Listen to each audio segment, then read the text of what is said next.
नमस्कार। सत्यम परम धीमहि। श्रीमद् भगवद गीता एक मार्गदर्शक। अभी प्रसंग जो चल रहा है वो ये है कि अर्जुन ने श्री कृष्ण से कहा कि मुझे दोनों पक्षों के बीच में ले चलो। युद्ध का प्रसंग है और युद्ध के शुरू होने के पहले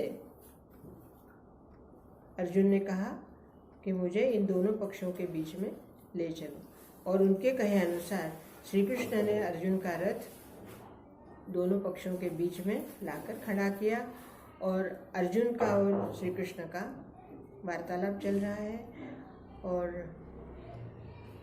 33, 34, 35 के श्लोक में भगवान ने कुछ भी उत्तर नहीं दिया, सिर्फ अर्जुन की बात सुनते रहे। आज का श्लोक है, आगे अर्जुन कहते हैं, क्योंकि सभी लोगों को देखने के बाद उनके मन में जो बात आने लगी वो आगे कहते हैं, निहत्य धाष्ट राष्ट्रान का प्रीति सत् जनार्दन पापम एवाश्रये दस्मान हत्वैताना तथा यिनः तस्मान् नार्हा वयम हन्तु धाष्टराष्ट्रान् स्वबान्धवान् स्वजनं हि कथं हत्वा सुखिनः स्याम माधव। अब यहाँ पर अर्जुन ने श्री कृष्ण को किस नाम से संबोधित किया है? माधव। माधव नाम से संबोधित किया है। माधव अर्थात एकदम मृदु, मधु की तरह मीठे। अब अर्जुन ने इस श्लोक में कहा है कि धृतराष्ट्र के ये जो पुत्र हैं, जो मेरे सामने खड़े हैं, ये आतताई हैं, और ऐसे आतताइयों को मारकर अगर मैं राज्य प्राप्त भी करता हूं तो वो कौन से ऐसी बहुत बड़ी बात मैंने कर दी, या उससे क्या सुख प्राप्त होगा। फिर दूसरी तरफ ये कहते हैं कि एक तरफ तो ये आतताई बता रहे हैं, दूसरी तरफ कह रहे हैं कि मेरे ही बंधु बांधव, ये मेरे ही बंधु बांधव है, मेरे ही बड़े पापा के ये पुत्र हैं, और इन लोगों को जो कि मेरे ही कुटुंब के हैं, तो मेरे कुटुंब के लोगों को मारकर अगर मैं राज्य प्राप्त भी करता हूं तो मुझे कौन सा सुख मिलेगा। अब यहाँ पर देखने योग्य बात यह है कि अर्जुन का स्वतः का जो स्वाभाविक स्वभाव है वो है साधुवाद, अर्थात विनम्र स्वभाव। तो विनम्र स्वभाव वाले लोग सहसा किसी के ऊपर आघात नहीं करते, लेकिन क्षत्रिय धर्म ये कहता है कि अगर आपके सामने शत्रु है तो आपको इस तरह कायर भी नहीं होना है। मतलब अर्जुन इस समय कौन सी दुविधा में है? एक तरफ तो उसको पता है कि ये कायर है, ये आतताई है, और इन्होंने जिस तरह से पांडवों के साथ व्यवहार किया है, द्रौपदी के साथ व्यवहार किया है, वो कोई अच्छा व्यवहार नहीं है, बहुत ही निम्न स्तर का है, जो कि एक मानव को शोभा नहीं देता। तो इसलिए आतताई है, आतंकी है, ऐसे लोगों को क्षत्रिय धर्म कहता है कि ऐसे लोगों को ऐसे लोगों का वध कर देना चाहिए। लेकिन उनका प्राकृतिक स्वभाव जो कि साधुवाद है, जो कि उनका विनम्र स्वभाव, वो ये स्वभाव कहता है कि ये मेरे भाई हैं, इनको मैं मारकर अगर मैं राज्य लेता भी हूं तो मुझे उसमें सुख नहीं मिलेगा। श्री कृष्ण सिर्फ सुन रहे हैं, क्योंकि अर्जुन के मन की जो भाव हैं वो एक एक करके बाहर निकल रहे हैं। श्री कृष्ण का अभी ज्ञान देने वाला जो प्रसंग है वो अभी शुरू नहीं हुआ है, सिर्फ सुनने का काम कर रहे हैं। लेकिन इस गीता का जो भगवत गीता लेने का मेरा जो प्रयोजन है वो यह है कि प्रत्येक श्लोक हमें क्या संदेश देता है, हमारे जीवन में, हमारे शरीर में इन चरित्रों का, इन गुणों का, हमारे शरीर में जो ये गुण स्थापित हैं, ऐसे समय में हम क्या करेंगे। हमारे सामने जब ऐसी परिस्थिति आती है तब हमें क्या करना चाहिए, क्योंकि हमारा जो नैसर्गिक स्वभाव है, जो मानव का नैसर्गिक स्वभाव है शांत स्वभाव, प्रेम स्वभाव, स्नेह स्वभाव, एक दूसरे को प्रेम करना, एक दूसरे को प्यार के बंधन में या प्यार के बंधन में रहना या स्नेह बंधन संबंधों में। तो प्यार के संबंधों में जब आप रहोगे तो ये द्वेष, कलह इस तरह से कोई आएगा ही नहीं। लेकिन जहाँ प्यार का संबंध कम होकर या टूट जाता है, प्यार का संबंध नहीं रहता है, वहाँ पर कलुषितता आने लगती है, वहाँ पर द्वेष आने लगता है, वहाँ पर मत्सर आने लगता है और किसी भी तरह प्रतिशोध की भावना आने लगती है। तो यही भावना अगर आज हमारे मन में आने लगे, और आती है क्योंकि हम भी मानव, वो तो महामानव थे लेकिन हम तो साधारण मानव हैं, तो ऐसी परिस्थिति में हम क्या करें।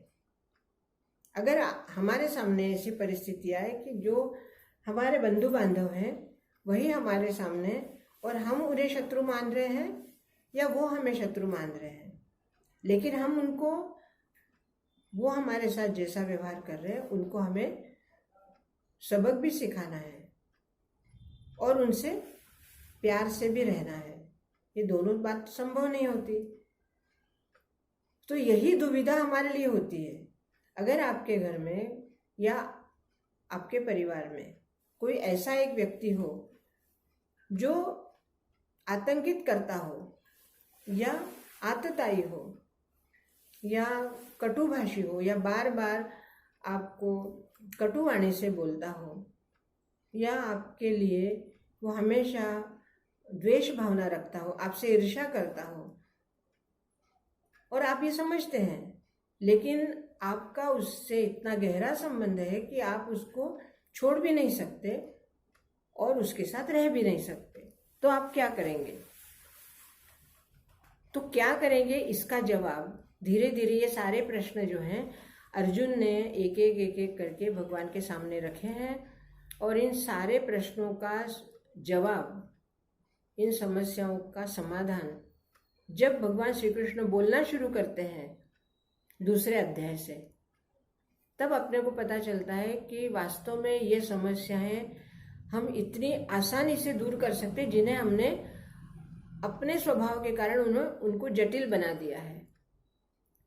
जो जटिलता हमने निर्माण की है उस जटिलता को हमें आसानी से सुलझाना है। लेकिन आज के श्लोक में जो अर्जुन ने कहा वो हमें समझना है कि हमारे बंधु बांधव, अब यहाँ बंधु बांधव तो परिवार के आगे, लेकिन मैं बात कर रही हूँ अपने अंदर की, जो अपने मन की। हमारे अपने मन में ही जब ये दोनों तरह का द्वंद्व शुरू हो जाता है कि हमारी ही अच्छाइयाँ और हमारी ही बुराइयाँ हमारे सामने आती है, हम हमारी बुराइयों पर मात करना चाहते हैं, बुराइयों को छोड़ना चाहते हैं या बुराइयों को हम समाप्त करना चाहते हैं, लेकिन वो कर नहीं पाते। हमारी अच्छाइयाँ कहीं ना कहीं कम पड़ती है, इसलिए बुराइयाँ हमेशा अपना वर्चस्व दिखाती हैं। तो हमारे अंदर की बुराइयाँ अगर हमें दूर करनी है तो इस श्लोक में जो संदेश हमें मिलता है वो संदेश हमें यह कह रहा है कि अपने आप का निरीक्षण करो, अपने आप को पहचानो कि आपके अंदर धृतराष्ट्र के पुत्रों की तरह कितनी आतताइयाँ भरी हुई हैं, आप कितने आतताई स्वभाव के हैं, या आप खुद परिवार में अपने अंदर ही कितना आतंक इकट्ठा कर रखा है और उसकी वजह से आपका शरीर, आपका मन, आपका परिवार दुखी रहता है। आप निर्णय नहीं कर पाते कि क्या अच्छा है क्या बुरा है। आपकी अच्छाइयाँ आप में होते हुए भी आपकी बुराइयाँ बार बार ऊपर आती हैं। आपका स्वर, आपकी वाणी कटु हो जाती है, कर्कशता आ जाती है, और जो बात आप आसानी से संभाल सकते हैं उस बात को उलझ जाती है वो बात। तो जब भी आतताई वाला स्वभाव हमारा सामने आए, तब हमें हमारी आत्मा, जो कि जैसे आज श्री कृष्ण शांत है, कुछ भी जवाब नहीं देते, तो ऐसे में अर्जुन ने उनको माधव कहा है। तो हमें अपने आत्मा को, जो कि हमारा परमात्मा है, जो हमारा आत्मा है, जो परमात्मा का स्वरूप है, उसे हमें माधव के रूप में देखना है। माधव अर्थात मृदु, मीठा। तो हमें ये ध्यान रखना है कि आज हमारा स्वभाव में अगर आतताई स्वभाव सामने आ रहा है तो हमें उस स्वभाव को मिटा देना है। कैसे? मीठे वचनों से। अगर आपके परिवार में कोई इस तरह का व्यवहार करता है तो आप उसके साथ मीठा व्यवहार करिए, या शांत रहिए, चुप रहिए। आप शांत रहेंगे, चुप रहेंगे, तो धीरे धीरे वो वातावरण नॉर्मल होते जाएगा या शांत हो जाएगा। लेकिन आपने अगर उसी में, क्रोध में और बोलना शुरू किया तो बात बिगड़ जाएगी। जिस तरह अग्नि में और भी आपने ईंधन डाला तो अग्नि और भड़क उठेगी। इसलिए हमें मृदुता का शीतल जल उसमें डालना है ताकि वो अग्नि ठंडी हो जाए, शांत हो जाए। आज के लिए इतना ही। आगे क्या संदेश है वो अगले श्लोक में हम देखेंगे। इसके बारे में आपके मन में कोई जिज्ञासा हो, कोई प्रश्न हो, तो आप कमेंट्स में लिख सकते हैं। और मेरे इस चैनल को सब्सक्राइब कीजिए, लाइक कीजिए, शेयर कीजिए और बेल आइकॉन बजाइए ताकि मेरा अगला वीडियो आपके पास तुरंत पहुँचे। और श्री कृष्ण के संदेश एक एक श्लोक के माध्यम से हमारे जीवन में जो हमें बता रहे हैं, उसका आपके जीवन पर या आपके मन पर, आपके विचारों पर क्या असर हो रहा है, आप क्या इसके बारे में सोचते हैं, इस विषय पर, इस बारे में कमेंट्स पे अवश्य लिखिए। बहुत बहुत धन्यवाद। जय श्री कृष्ण।